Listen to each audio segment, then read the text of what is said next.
یہ راہ ہدایت بیان ہے، یہ راہ ہدایت بیان ہے۔ مزید نئے بیانات سننے کے لیے چینل راہ ہدایت بیان کو ضرور سبسکرائب کریں اور اپنے عمل کو درست کرنا۔ حضرت فرمایا کرتے تھے کہ اگر ہمارا یقین اور ہمارا عمل درست ہو گیا، جو اللہ کو پسند ہے، آنکھوں کا دیکھنا، کانوں کا سننا، زبان کا بولنا، ہاتھ کا پکڑنا، پیر کا چلنا، دل و دماغ کا سوچنا، اگر میرے بزرگوں یہ صحیح ہو گیا تو پھر آگے کے سارے مراحل، آگے کی ساری زندگی ہماری صحیح ہو جائے گی۔ اور اگر دل کا یقین اور جسم سے نکلنے والا عمل خراب ہو گیا، آنکھوں کا دیکھنا غلط، کان کا سننا غلط، زبان کا بولنا غلط، ہاتھ کا پکڑنا غلط، پیر کا چلنا غلط، دل و دماغ کی سوچ غلط، تو آگے کی ساری زندگی بربادی کی طرف، تباہی کی طرف، ہلاکت کی طرف ہوگی۔ میرے بزرگوں، اس بربادی سے کوئی بچا نہیں سکتا، اس تباہی سے کوئی بچ نہیں سکتا، اس ہلاکت سے دنیا میں کوئی پیدا نہیں ہوا کہ ہمیں ہلاک ہونے سے بچا دے۔ آپ نے دیکھا ہوگا لوگ سڑک پہ چلتے ہیں، ایک آدمی دنیا کی بہترین کوٹھی میں رہتا ہے، بہترین گاڑی پر سوار ہے، اسی راستے پر چلنے والا ایک اپنی ٹوٹی ہوئی سائیکل پر چل رہا ہے، ایک ٹوٹی ہوئی سائیکل پر بیٹھنے والا اس گاڑی والے کو حسرت بھری نگاہ سے دیکھ رہا کہ اس کے پاس بنگلہ ہے، اس کے پاس گاڑی میں، اس کے پاس شہرت ہے، اس کے پاس مال و دولت ہے، حالانکہ اس گاڑی میں بیٹھنے والے کہ حال سے یہ ٹوٹی ہوئی سواری کا اور چلنے والا آدمی بے خبر ہے، اسے پتا نہیں، وہ اپنی گاڑی میں بیٹھ کر جو اپنے پاؤں سے سائیکل سے چل رہا ہے، حسرت بھری نگاہ سے دیکھ رہا ہے، کاش کہ ہمارے پاس بھی صحت ہوتی، ہمارے پاس بھی صحت ہوتی، ہم کسی مرض میں مبتلا نہ ہوتے تو ہم بھی اس کے ساتھ، ہم بھی اس کی طرح اپنے ہاتھ سے کھاتے، اپنے پیروں سے چلتے، ہم بھی اس کی طرح اپنی چاہت کی زندگی گزارتے ہیں۔ وہ گاڑی میں بیٹھنے والا کینسر کے مرض میں مبتلا ہے، اپنی مرضی سے کھا نہیں سکتا، اپنی مرضی سے سو نہیں سکتا، کسی سے ملنا چاہے مل نہیں سکتا۔ میرے بزرگوں، دنیا میں جو کچھ دکھ رہا ہے یہ سب کے سب دھوکہ ہے، یہ سب کے سب دھوکہ ہے۔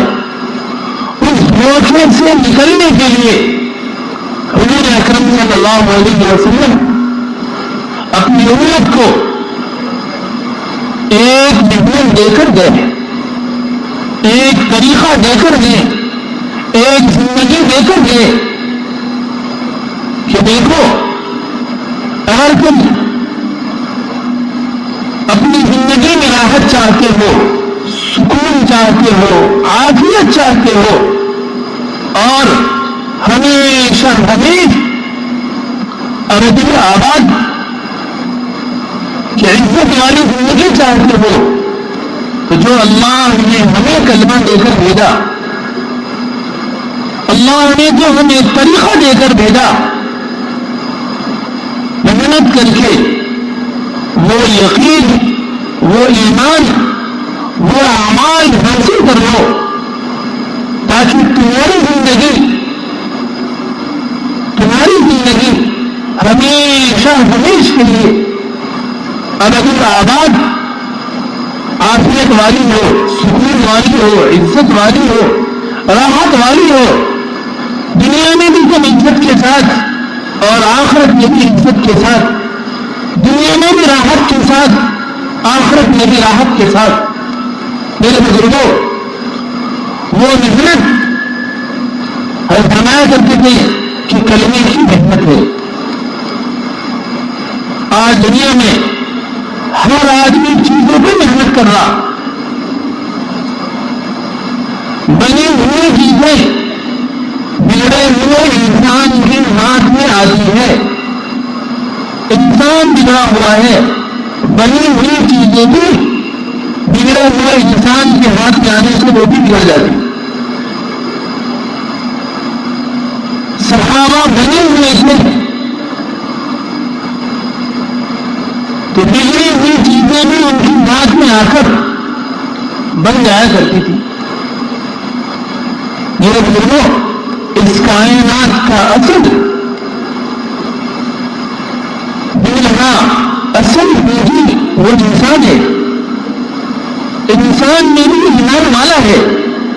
اس پوری کائنات کو اللہ نے سجایا، چاند سورج ستارے زمین پہاڑ سمندر دریا پھل اور پھول، یہ جو کچھ ہے میرے بزرگوں وہ صرف اس زمین پر اللہ اللہ کہنے والے کے لیے۔ شادی میں آپ جاتے ہوئے جو کچھ تقریبات ہے کھانے کی، پینے کی، پہننے کی، اوڑھنے کی، وہ دل کی وجہ سے۔ اسی طرح اللہ نے اس کائنات کو سجایا، اس کائنات کو اللہ نے باقی رکھا صرف ایمان والوں کی وجہ سے۔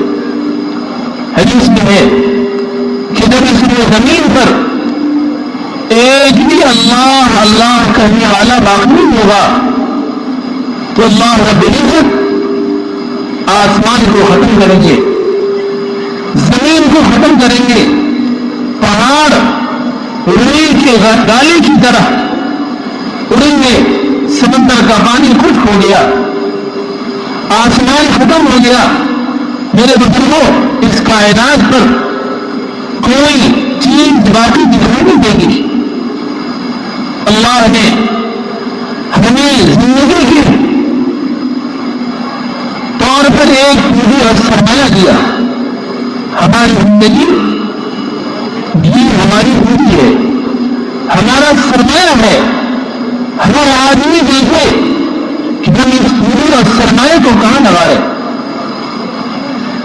کس فنا ہونے والی چیز گلی سڑی دنیا آج کو تازی ہے، کل کو بدبودار ہے، آج کو جوان ہے، کل کو بری ہے، آج اس میں خوشبو ہے، کل کو اس میں بدبو ہے، آج چمک دمک ہے، کل اس کی طرف دیکھنے کو دل نہیں کرے گا، اس میں کیڑے ہیں۔ میرے بزرگوں، صحابہ اکرام رضی اللہ عنہ اجمعین نے اپنی زندگی کا رخ کس صحیح کیا؟ صحابہ نے سب سے پہلے محنت کر کے اپنے یقین کو درست کیا۔ سب سے پہلی محنت صحابہ کی ہوئی، ساز و سامان کی نہیں، گاڑی اور بنگلے کی نہیں، عہدے اور ڈگری کی نہیں۔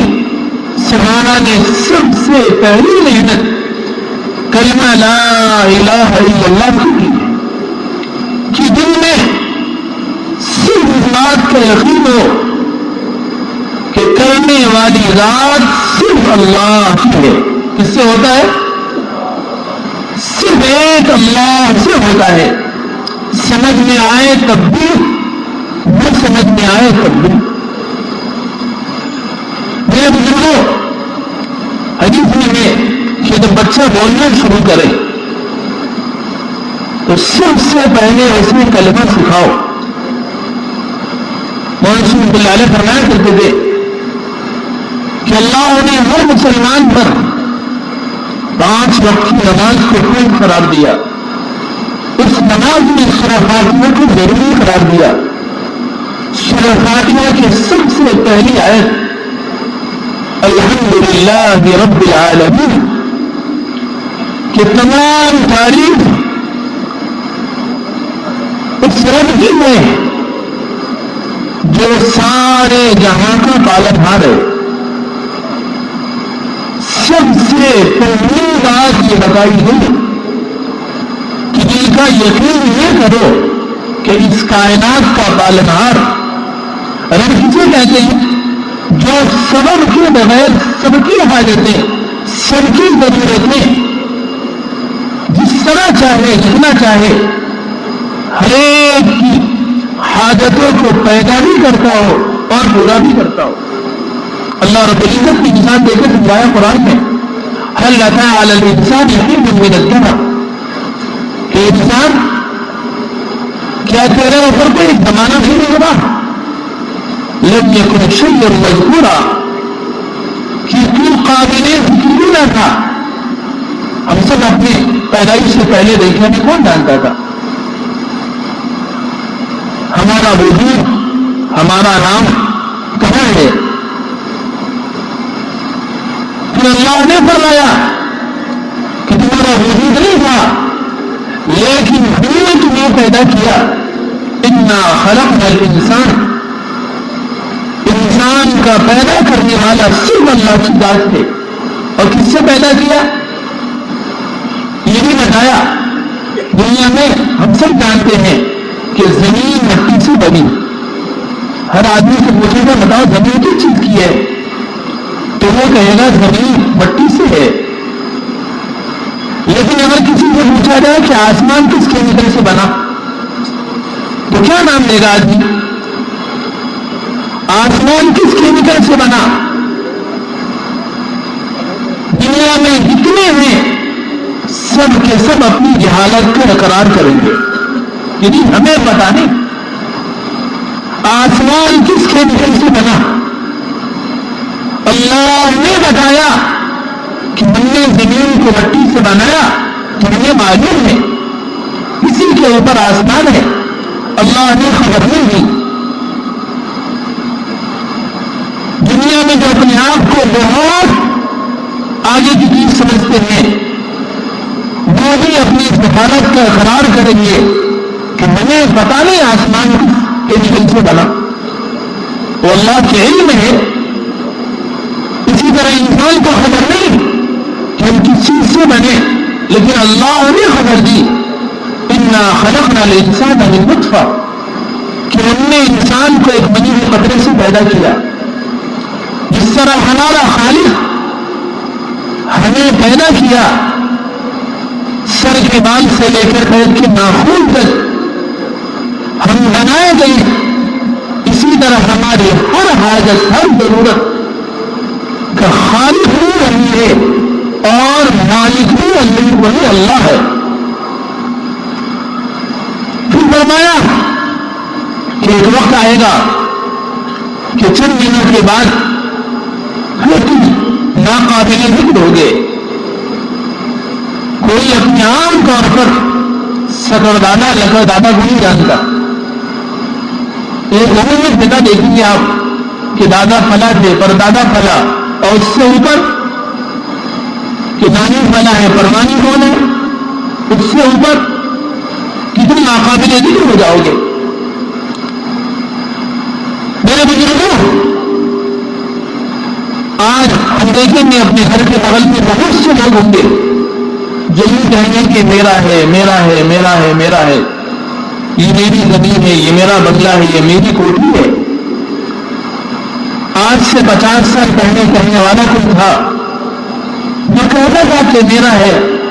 آپ نگاہ اٹھا کر دیکھیں گے اور جس سے کوئی نہیں ہوگا جو کہتا ہو کہ یہ میرا ہے میرا ہے میرا ہے. نام بدل گئے. آج ممکن نہیں ہے کہ ہم نے یہ کیا ہم نے یہ کیا ہم نے یہ کیا. چند سالوں کے بعد ہم میں سے کوئی کہنے والا نہیں ہوگا کہ یہ میرا ہے میرا ہے میرا ہے.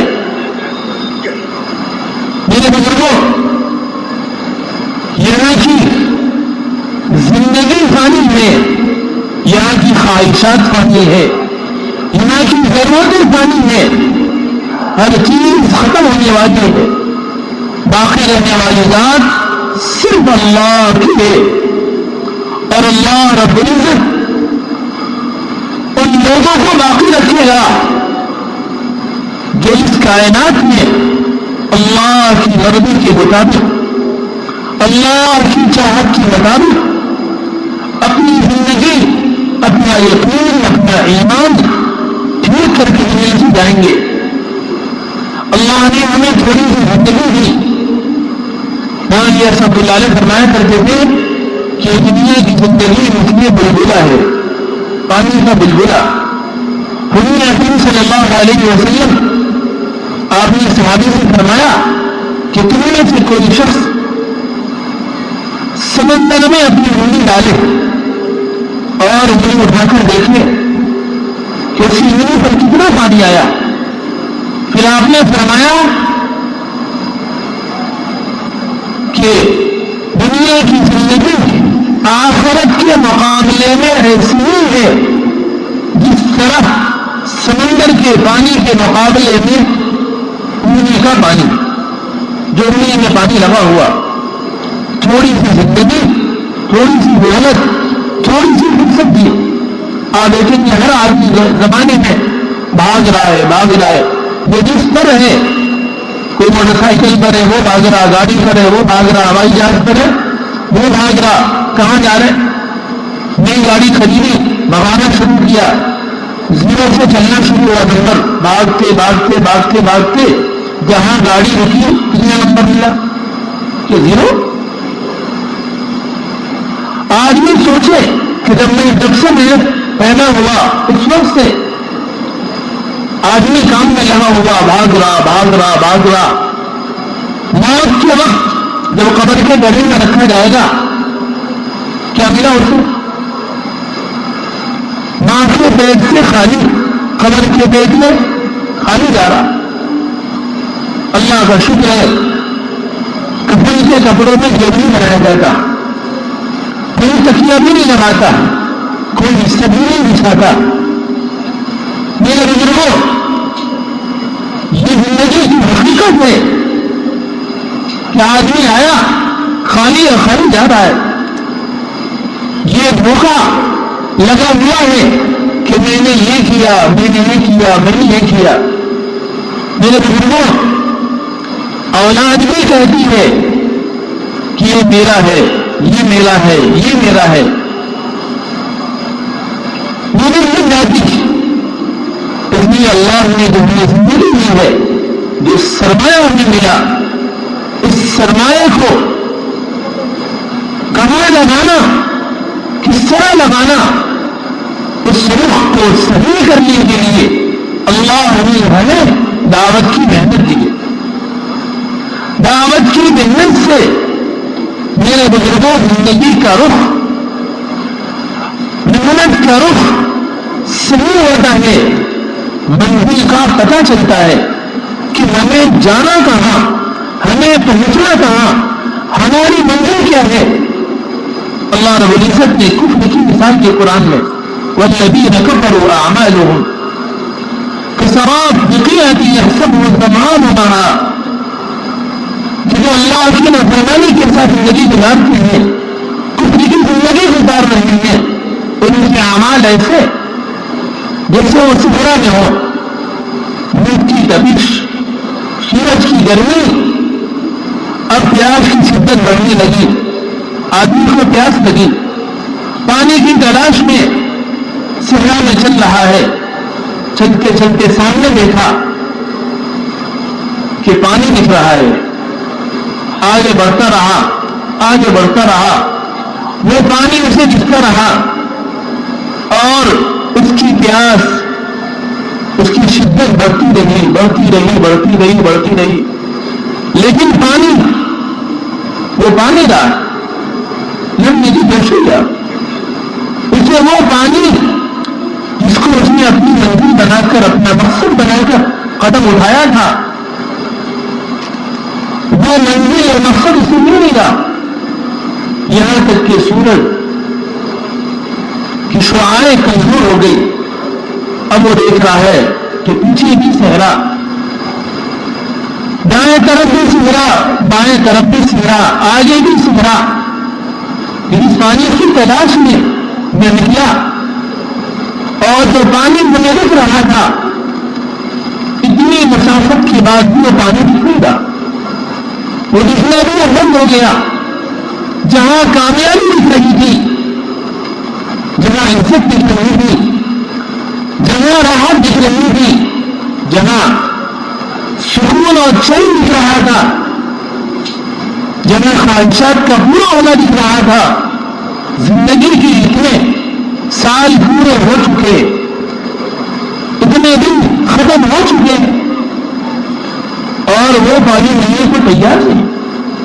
اللہ رب العزت نے فرمایا کہ یہ دھوکے میں تھا، سورج کی شعاعوں کو دیکھ کر سمجھ رہا تھا کہ آگے پانی ہے، حالانکہ وہ پانی نہیں ہوتی، سورج کی شعاعوں کی وجہ سے وہ ریت پانی دکھ رہا تھا، چمک رہا تھا۔ میرے بزرگوں، اللہ رب العزت نے اس کائنات کی کسی شکل میں، ہاں وہ شکل چھوٹی ہو یا بڑی،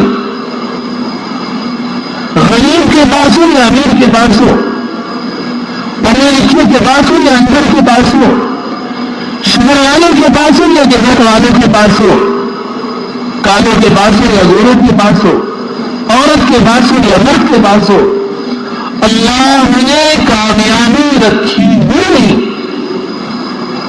ہمارے یہاں چائے بنتی ہے، چائے بنانے والے نے چائے میں شکر نہیں ڈالا، چینی،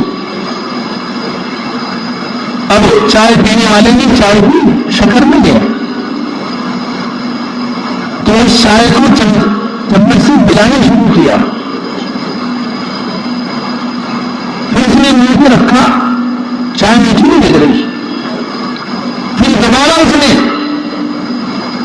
چمچ سے ملایا، چائے ٹھنڈی ہو گئی، لیکن اسی چائے میٹھی نہیں لگ رہی، کیوں؟ کہ چائے بنانے والے نے چائے میں شکر نہیں ڈالا۔ میرے بزرگوں، اس کائنات کے بنانے والے نے اس کائنات کے اندر کائنات کی شکلوں میں کامیابی رکھی ہوئی نہیں۔ کامیابی تو صرف اللہ رب العزت کی ذات عالی، اللہ رب العزت کی قدرت میں ہے۔ وہ جسے چاہے کامیاب کر دے، وہ جسے چاہے ناکام کر دے۔ کامیابی اور ناکامی کا تعلق اس کائنات میں دکھنے والے نقشوں کے اندر نہیں ہے۔ کامیابی اور ناکامی کا تعلق انسان کے جسم سے نکلنے والے یقین و عمل پر ہے۔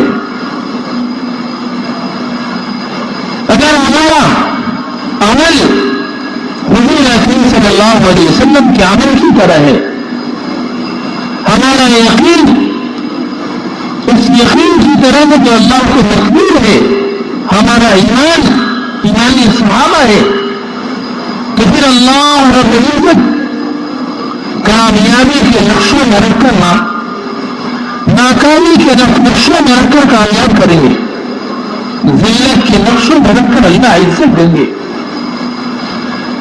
ذلت کے نقشوں میں رکھ کر اللہ تعالیٰ رحمتوں کی میرے بزرگ کو بارشیں برسائیں گے۔ اور اگر ہمارے جسم سے نکلنے والا عمل، ہمارے دل کا یقین اللہ کو ناراض کرنے والا، جس سے اللہ کی ناراضگی کرتی ہے، تو آدمی عزت کے نقشوں میں بھی ذلیل ہوگا، راحت کے نقشوں میں بھی پریشان ہوگا، اور میرے بزرگ تعیش کے نقشوں میں ملا کر پریشان ہوگا۔ اس لیے دعوت کی محنت سے، یہاں جمع کرنے سے ایک بنیادی چیز کی طرف ہمیں متوجہ کرنا کہ ہر مسلمان، ہر ایمان والا اپنے ایمان اور اپنے عمل کو درست کرنے والا بن جائے۔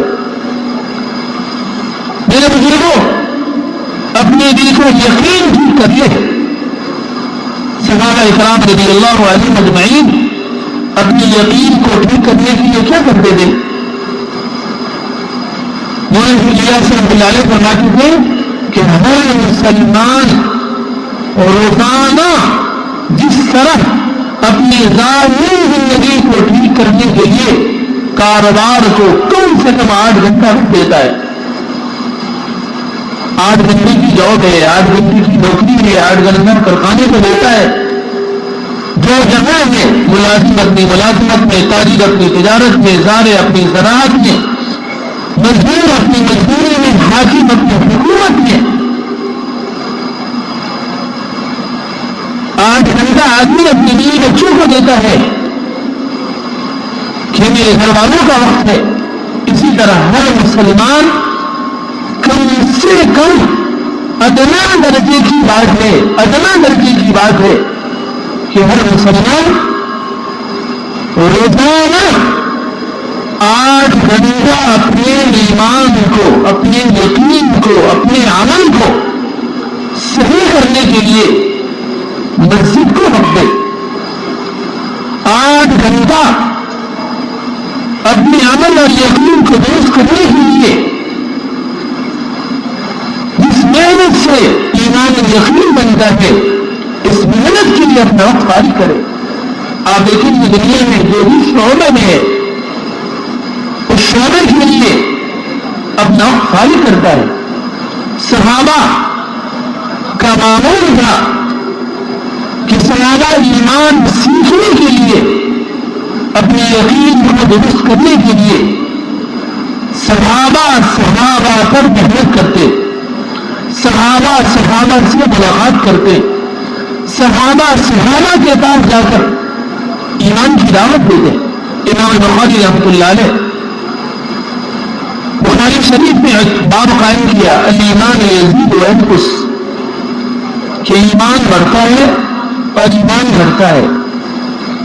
ایمان مضبوط ہوتا ہے, ایمان کمزور ہوتا ہے. جس درجے کا ایمان ہوگا پھر اسی درجے کا آدمی کا عمل ہوگا. فرماتے ہوتا ہے چور, وہ چوری کرتا ہے, وہ چوری کیوں کرتا ہے؟ اسے معلوم ہے کہ چوری ذلت کی چیز ہے. چوری کو ایک شریف آدمی پسند نہیں کرتا. ایک آفس میں بیٹھنے والا, دفتر میں بیٹھنے والا اسے معلوم ہے کہ رشوت حرام ہے. رشوت لینا یہ ہماری سربی شان نہیں ہے. لوگوں نے اس زمانے میں حرام کھانے کا راستہ اپنائے تو رشوت کا نام سربی شان رکھ دیا. اسے معلوم ہے لیکن اس کے باوجود وہ رشوت دے رہا. چور باوجود چوری کر رہا, جھوٹ بولنے والا باوجود معلوم ہے کہ یہ جھوٹ ہے, اس میں ذلت ہے, رسوائی ہے, لیکن اس کے باوجود وہ جھوٹ بول رہا. میرے بزرگوں, ایک سود بنانے والا معلوم ہے کہ سود ایک ظلم ہے, ایک انسانی غیرت کے خلاف چیز ہے. اس کے باوجود اس حرام کاری میں مبتلا ہے. اس کو کسی نے ادارا اس بنا پر بنا کرتے تھے کہ اس کی یقین نے اسے چوری بلا کے کھڑا کر دیا. اس کی یقین کی فساد بھی رشوت لینے پر مجبور کیا. اس کے ایمان کی خرابی نے جھوٹ بولنے پر آمادہ کیا. تو آدمی اگر ایمان کے اعتبار سے مضبوط ہوگا تو پھر جو ایمان کی منافی عمل ہے اس سے آدمی بچے گا. جیسے ہی اس کی آنکھ اٹھے گی اس غیر محرم کی طرف تو اندر کا ایمان کہے گا کہ تمہاری جائز نہیں ہے کہ تم کسی کی بیٹی, کسی کی ماں, کسی بہن کی طرف دیکھو. ایک صحابی ہے اور کہنے لگے یا رسول اللہ مجھے زنا کی اجازت دے دو, زنا کی, میں زنا کرنا چاہ رہا.